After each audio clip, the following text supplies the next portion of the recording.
দে হ'ব কিমানখিনি আছে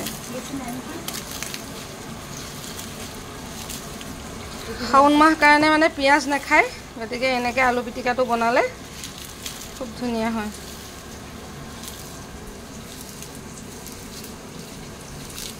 অকণমান জ্বলা জ্বলাকৈ শুকান জলকীয়া আৰু পাঁচফোৰণ অকণমান জিৰা গোটা জিৰা ভাজি দিছোঁ এয়া ভাজি দি মানে শাওন মাহৰ কাৰণে হোটেলত কোনোবাই মানে নিৰামিষ খায় পিঁয়াজ নহৰু নাখায় গতিকে কিছুমান বস্তু পিঁয়াজ নহৰু নিদিয়াকৈ এনেকৈ বনাবলৈও লগা হৈছে এনেকৈ বনালেও ভাল লাগে খাই টেষ্টটো খুব ধুনীয়া হয় দে আলুটো দে আলু তাতে ইমান ধুনীয়া মছলাটো দে আলুটো দে পিটিকা তহঁতৰ বিহাৰী মানুহে কি বুলি কয় এইটো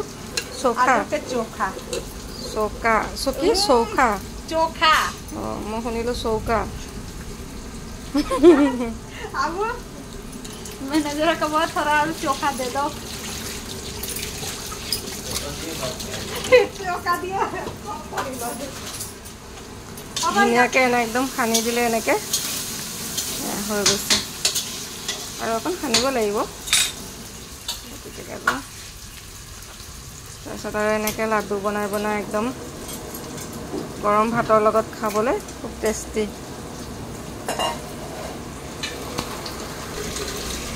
ধুনীয়া হৈ গ'ল এইফালে আকৌ এয়া বিলাহী আলুৰ জোল বনি আছে মাছৰ খুব চিম্পুল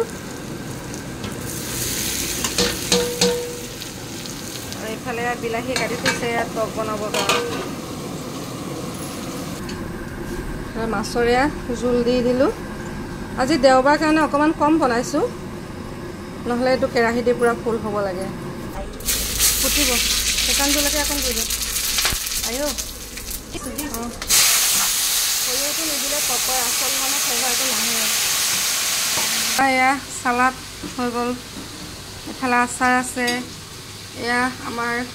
মচুৰ দালিৰ চাটনি এফালে ভেন্দি আলু ভাজি এয়া চয়াবিন আৰু মটৰৰ চব্জি